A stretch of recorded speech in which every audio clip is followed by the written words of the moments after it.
ஏன் நல்லா வாழலாமே? என்ன காரணம்? ஒரு முறை அறிஞர் அண்ணா அவர்கள் ஒரு திருமணத்தில் பேசுற போது மணமக்கள் எப்படி இருக்கணுங்கிறதுக்கு ஒரு சின்ன கதை சொன்னார், ஒரு நிகழ்ச்சியை சொன்னார். நல்லா இருந்துச்சு. ஒரு கணவன் வர்றான், மனைவிகிட்ட சொல்றான், நாளைக்கு லீவு தான், வருஜா கல்லணை போய் பார்த்துட்டு வருவோம்னு சொன்னான். கல்லணைக்கு போய் சுற்றி பார்த்துட்டு வரலாம், போகுமான்னு. போவுங்க, ஏதாவது சாப்பிட்றதுக்கு செஞ்சு எடுத்துட்டு வாயேன். என்ன செய்கிற? புளிச்சோறு செய்யட்டுமா? செய்ய நல்லா இருக்குமா? நீ தான் நல்லா செய்விய, செய். செஞ்சு எடுத்துக்கிட்டு மறுநாள் கல்லணை பார்க்கறதுக்கு போயாச்சு. கல்லணையெல்லாம் சுற்றி பார்த்துட்டு வந்து சாப்பிட உட்கார்றாங்க. மனைவி என்ன பண்றா, ஒரு சின்ன தட்டில் புளிசோரை வச்சு, வடகம் வறுத்து வச்சிருந்த எல்லாத்தையும் எடுத்து வச்சு, துவையல் வச்சு சாப்பிட கொடுத்தா. அவன் சொன்னான், இதுதான் வீட்டில் செய்யறமே, இதுதான் வீட்டில் செய்ய, இதே மாதிரி தான் நீ தட்டில் வைப்ப, வீட்டில் கொடுப்ப, எனக்கு இதுக்கு கல்லணைக்கு வரணும். என்னடா இது, கல்லணைக்கு வந்ததுக்கு இதுக்கு என்ன சம்பந்தம்? இப்போ என்னங்க, நீங்கள் சொன்னபடி தானே நான் புளியதோரை கொண்டு வந்திருக்கிறேன், நீங்கள் கேட்டபடி கொடுத்துருக்குறேன், சாப்பிடாம என்னவோ வம்பு வளர்க்குறீங்களே. என்ன வம்பு வளர்க்குற மாதிரி இருக்கவனுக்கு இந்த மாதிரி தட்டில் வச்சு நான் பாட்டுக்கு நான் திங்க, நீ கொண்டு வந்து வைக்க, இது வீட்டில் நடக்குது. இங்கே வந்ததுக்கு என்ன அடையாளம்? எடுத்து ஊட்டி விடு ஆயா. இதுதானா அப்படின்ட்டு எடுத்து வாயில் ஊட்டி விட்டான். வாங்கிட்டு சொல்கிறான், ஆமாம் நீ புளி சோறு கொண்டு வரேன்ல சொன்னேன். ஆமாம் புளிசோறு தானே கொண்டு வந்திருக்கேன். எங்கே புளிசோறு கொண்டு வந்திருக்கேன்? புளிசோறு கொண்டாடுறேன்னு சொல்லிவிட்டு சக்கரை பொங்கல் கொண்டு வந்திருக்கேன். இல்லைங்க புளிசோறு தாங்க. என்ன புளிசோறு இங்கே வாங்கி அப்படின்னு இவன் ஒரு வாய் எடுத்து அவளுக்கு ஊட்டி வரான். என்ன ஒரு வாய் ஊட்டி விட்டுட்டு சொல்லு புளிசோறா? புளிசோறு தானங்களே. என்ன இப்படியா? ஓ கைப்பட்ட உடனே சக்கரை பொங்கலா போயிட்டு போல. வாழ்க்கை இப்படி இருக்க வேண்டும்னு சொன்னார். ஒருவரை ஒருவர் மகிழ்ச்சியோடு வைத்துக் கொள்ளுகிற வாழ்க்கை தான் குடும்ப வாழ்க்கையில சிறந்த வாழ்க்கை. அந்த வாழ்க்கையை வாழ நாம கற்றுக்கொள்ள வேண்டும்.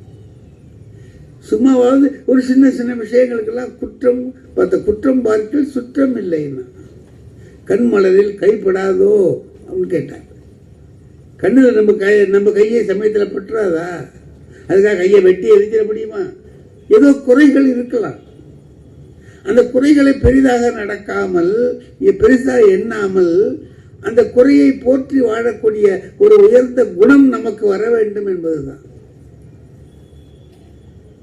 வாழ்க்கையில எவ்வளவோ நாம பார்த்திருக்கிறோம், நல்லது கெட்டது எல்லாத்தையும் பார்த்திருக்கோம், ரெண்டையும் அனுபவிக்கிறோம். புறநானூற்றில் ஒரு அருமையான வரி இருக்கு. இந்த வீட்டில் இறந்து போன இரங்கல் ஒலி கேட்குது, எய்த்த வீட்டில் திருமணத்துக்கு மன ஒலி கேட்குது. கூடி இருக்கிற பெண்கள் மகிழ்ச்சியா இருக்காங்க, கணவனை பிரிந்து வாழ்கிறவர்கள் கஷ்டமா இருக்கிறாங்க. இப்ப ரெண்டும் இப்படி இருக்கு. அது என்ன சொல்றாரு, இன்னாது அம்மா இவ்வுலகம். இந்த உலகம் ரொம்ப கொடுமையானதப்பா. ஒரு பக்கம் இது, ஒரு பக்கம் அது, ரொம்ப கொடுமையான. இன்னாது அம்மா இவ்வுலகம் அப்படின்னு சொல்லிட்டு அடுத்த வரி, இனிய காண்க அதன் இயல்பு உணர்ந்தோரே. இதுக்குள்ளேயே ஒரு இனிமையை கண்டு வாழ கத்துக்கிறான் பாரு, அவன் மனுஷன். துன்பங்கள் இருக்கும், வாழ்க்கையில துன்பம் இல்லாமல் இருக்காது. எவ்வளவு துன்பங்கள்லாம் இருக்கும், எல்லாவற்றுக்கும் இடையில நாம வாழ்வதுதான். ஒன்னே ஒண்ணுதான், எதை நாம எப்படி நினைக்கிறோங்கிறது தானுங்களே. ஒரு தடவை ஒரு கோயிலுக்கு போனோம். அந்த கோயில் அந்த கல்வெட்டுகள் எல்லாம் படிக்கிறதுக்காக போனோம். அது அந்த ஊர்ல ஒரு டீ கடை கூட கிடையாது, பசிச்சா ஒன்றும் சாப்பிட முடியாது. இந்த மாதிரி இருக்கையில் மாட்டிக்கிட்டப்ப என்னடா பண்ணுறதுன்னு நினைச்சோம். அப்போ அந்த குருக்கள் அர்ச்சனை பண்ணுற குருக்கள் என்ன பண்ணார், சொன்னார், ஐயா நாளிலேருந்து நீங்கள் வரும்போது எத்தனை நாளைக்கு வருவீங்க? நாங்கள் ஒரு 10 நாளைக்கு வருவோம் எங்கே அப்படின்னு. இந்த மணி அடிப்போம், 12 மணிக்கு சரியாக மணி அடிக்கும், நீங்கள் வாங்க, உங்களுக்கு 2 பட்டை சோறு அதிகமாக கொண்டாடுறேன், பூஜைக்கு கொண்டாடுறத கொஞ்சம் கூட கொண்டு வரேன், அதில் நீங்கள் ஒன்றை வச்சு சாப்பிட்டுங்க அப்படி சொன்னால் நாங்கள் 2-3 பேர் இருந்தோம். சரி, அதை வச்சு ஓட்டிடலாம் அப்படின்னு நினச்சிருந்தோம். ஒரு 4-5 நாள் ஓடிச்சு. அப்புறம் பார்த்தா மணி சத்தத்தையே காக்கணும், மணி சத்தமே கேட்கல. அப்புறம் போய் பார்த்தாக்கா அவர் வந்துட்டு போயிட்டாருங்கிறான். நாங்கள் எங்கேயோ இருக்கோம், அவர் எங்கேயோ இருக்காரு, போயிட்டார். பெரிய கோயில் அது. அப்புறம் ஒரு நாள் பார்த்தோம், அது மாதிரி ஒரு 7 நாள் பசி பட்டினியாக ஓடிடுச்சு. அப்புறம் அந்த ஆளை பார்த்தபோது கேட்டேன், ஏன் மணி அடிப்பேன், ஏன் மணி அடிக்கிறத நிறுத்திட்ட, பட்டினியாக கிடக்குறோம் ஏன் நாங்கள் அப்படின்னா. சார், மணி அடிக்காததுக்கு 4 காரணம் இருக்குன்னா.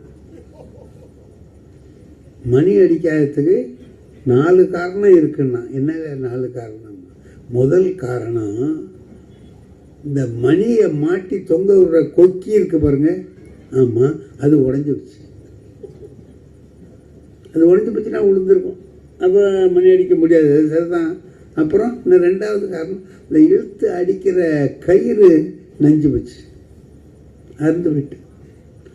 ஐயா, 3வது, அதை இழுத்து அடிக்கக்கூடிய பையனுக்கு 3 நாளாக கடுமையான ஜுரம். சரி, 3 காரணம் ரைட்டு. 4வது காரணம் என்னையான? 4வது காரணம், ஒரு வாரத்துக்கு முந்தைய இந்த மணி திருட்டு போயிட்டு அப்படின்னா. ஏண்டா, திருட்டு போன மணியில கொக்கி இருந்தா என்ன, இல்லைன்னா என்ன? திருட்டு போன மணியில கயிறு இருந்தா என்ன, இல்லைன்னா என்ன? பயலுக்கு 3 நாளா ஜுரம், அதுக்கும் மணி அடிக்காததுக்கு என்ன சம்பந்தம்? ஒரே காரணம் தான். என்ன காரணம்? மணி திருட்டு போயிட்டு.